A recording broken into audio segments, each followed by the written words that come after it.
मुरादाबाद जनपद के समाजवादी पार्टी से सांसद डॉक्टर एस.टी. हसन ने आज एक किसान चौपाल का आयोजन किया, जिसमें भारी संख्या में किसान मौजूद रहे। और समाजवादी पार्टी से सांसद डॉक्टर एस.टी. हसन ने जानकारी देते हुए बताया, जैसा कि सभी को मालूम है, पूरे देश में आज किसान परेशान हैं। किसान को अपने भविष्य की चिंता है, अपने बच्चों की फिक्र है। इस सरकार ने देश की सारी चीजें गिरवी रख ली हैं। अब किसान की जमीन भी गिरवी रखी जाने वाली है। जो सरकार ने कानून बनाया है उसमें गरीब का कोई ख्याल नहीं रखा गया है। भारतीय जनता पार्टी द्वारा कृषि अध्यादेश जो पास किया गया है उसकी सांसद मुरादाबाद डॉक्टर एस.टी. हसन ने मुखालफत की है और ये मुद्दा सांसद मुरादाबाद ने पार्लियामेंट में भी उठाया था। जो किसानों को कॉरपोरेट घरानों को गिरवी रखा जा रहा है, उन घरानों का हम पूरी तरीके से पुरजोर विरोध करते हैं और करेंगे।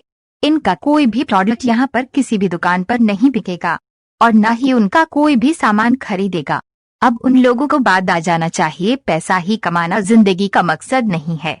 जिस तरीके से मुस्लिम समुदाय को कोरोना वैक्सीन के लेकर भ्रांतियां फैलाई जा रही है, इस सवाल को जब सांसद मुरादाबाद डॉक्टर एस.टी. हसन से पूछा तो उन्होंने बताया, ये जो पूरे देश में फैलाई जा रही है वो गलत है। ये वैक्सीन उस प्रोटीन से बनाई जाती है जो कोरोना वायरस के ऊपर होती है। एक एंटीजन डेवलप किया जाता है, उससे एंटीबॉडीज बन जाती है, उससे कोरोना से लड़ने की ताकत मिलती है। इसमें चर्बी सर्दी का कोई सवाल नहीं है। सांसद मुरादाबाद ने कहा कि कोरोना वैक्सीन जरूर लगवाई जाए।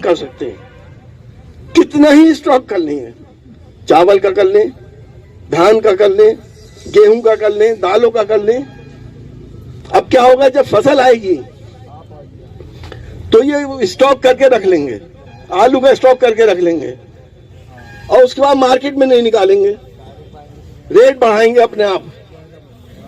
और जब रेट दुगने तिगने होंगे तो ये मार्केट में देंगे। आपसे तो इन्होंने धान ले लिया 10 रुपए किलो और बाद में ये बेचेंगे 20 रुपए 30 रुपए किलो। तो मेरे किसान भाइयों, ये बिल सिर्फ आपके खिलाफ नहीं है, ये तो गरीब जनता के खिलाफ है। वो मजदूर जो दिन भर मेहनत करके 2 किलो आटा अपने बच्चों के लिए शाम को घर लेके जाता है, वो फसल के ऊपर तो 20 रुपए 22 रुपए किलो खरीदेगा और फसल के 3 महीने बाद वो 50 रुपए किलो खरीदेगा। क्या बचेगा उसे? ये बेवकूफ बना रहे हैं हमें आपको। तो आम जनता भी इससे असरअंदाज होगी, आम जनता भी परेशान हो जाएगी। अब अगर इनसे इस बात को कह रहे हैं कि एक लिमिट होनी चाहिए। तीसरी बात जो मैं आपको बताना चाहता हूं, इन्होंने ऊपर की लिमिट कुछ नहीं रखी।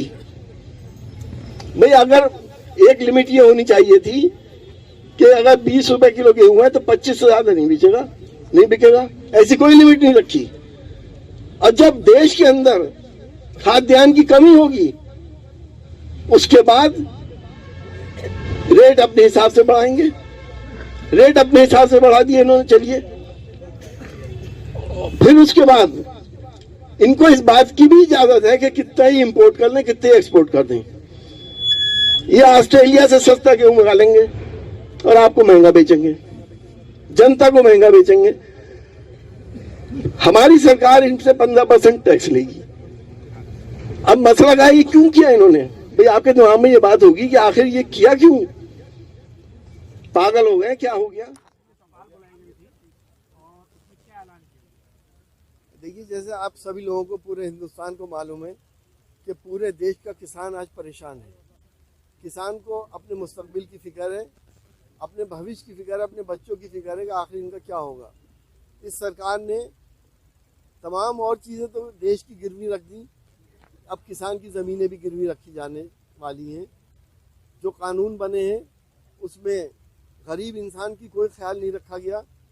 फसल के ऊपर रेट कुछ और होंगे, रोज़मर्रा की चीज़ों के, और फसल के 3 महीने बाद रेट कुछ और हो जाएंगे। गरीब आदमी कैसे अपनी जीविका चलाएगा? जो बिल पास हुए हैं उन बिलों की हम पुरजोर मुखालफत करते हैं और हमने पार्लियामेंट में मुखालफत करी। हमारे नेता अखिलेश यादव जी ने और समाजवादी पार्टी ने इसका मुसलसल विरोध किया है और आज भी कर रहे हैं।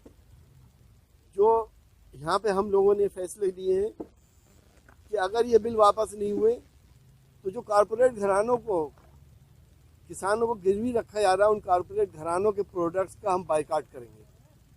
उनके कोई प्रोडक्ट यहाँ पे किसी दुकान पे नहीं बिकेगा, ना ही कोई ख़रीदने वाला उनको मिलेगा। अब उनको बाज आ जाना चाहिए।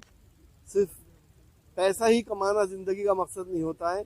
और आप लोग भी जानते हो कि कॉरपोरेट घराने, पूंजीपति लोग जन सेवा के लिए नहीं आते हैं, उन्हें तो पैसे की कमाई करनी है। जब वो आ जाएंगे तो देश का क्या हाल होगा, किसान का क्या हाल होगा, गरीब का क्या हाल होगा, मुझसे बेहतर आप सब लोग जानते हैं। वो कॉरपोरेट घराने कौन कौन से हैं जिनके बारे में सुना जा रहा है? अडानी, अंबानी है और भी बहुत से होंगे। वो तो पूंजीपति लोग हैं, वो आएंगे, अपने बड़े बड़े गोडाउन्स बनाएंगे, होल्ड करेंगे, होल्डिंग कितनी बढ़ जाएगी, रेट अपने हाथ में ले लेंगे, वही सट्टा बाजार हो जाएगा रेट का, जो शेयर बाजार होता है उसी पे सट्टे लगा करेंगे कि गेहूं के रेट जो है दिसंबर में इतने होने और जनवरी में इतने होने। लेकिन गरीब आदमी क्या करेगा? सरकार ने एमएसपी का कोई जिक्र नहीं किया इसमें। मैंने पूरा बिल पढ़ा है। एमएसपी की गारंटी लेने की हम बात कर रहे हैं, सरकार से कह रहे हैं कि आप गारंटी ले लो, एमएसपी से नीचे कोई ना खरीदे। और इस बात की भी गारंटी लो कि मैक्सिमम प्राइस क्या होगा, मैक्सिमम प्राइस से ऊपर कोई ना बेचे। इस बात की भी गारंटी होनी चाहिए। और किसानों को उनके स्वामित्व का, उनकी ज़मीन से कोई ज़बरदस्ती बेदखल ना करे, कोई ज़बरदस्ती उनसे कोई कॉन्ट्रैक्ट ना करे। सांसद जी, एक सवाल था मेरा। कोरोना जो वैक्सीन आ रही है उसको लेकर के मुस्लिम समुदाय में भ्रम फैल गया है कि उसमें सुअर का मांस या इस तरह की यूज हो रहा है। आप डॉक्टर हैं, आप सांसद भी हैं, क्या है आपका नजरिया? एक भ्रम है, पूरे देश में भ्रम फैल गया है। देखिए, इसके बारे में जहाँ तक मुझे मालूमात है, ये सिर्फ एक अफवाह है, ऐसा कुछ है नहीं। ये वैक्सीन उस प्रोटीन से बनाई जाती है जो कोरोना वायरस के ऊपर होती है। एक एंटीजन डेवलप किया जाता है, उससे इंसान की बॉडी के अंदर एंटीबॉडीज़ बन जाती हैं और वो कोरोना से लड़ने की ताकत पैदा हो जाती है। इसमें चर्बी सर्बी का कोई सवाल नहीं। मतलब आपका नजरिया कि वैक्सीन लगवाई जाए? यकीनी तौर पर वैक्सीन लगवानी चाहिए।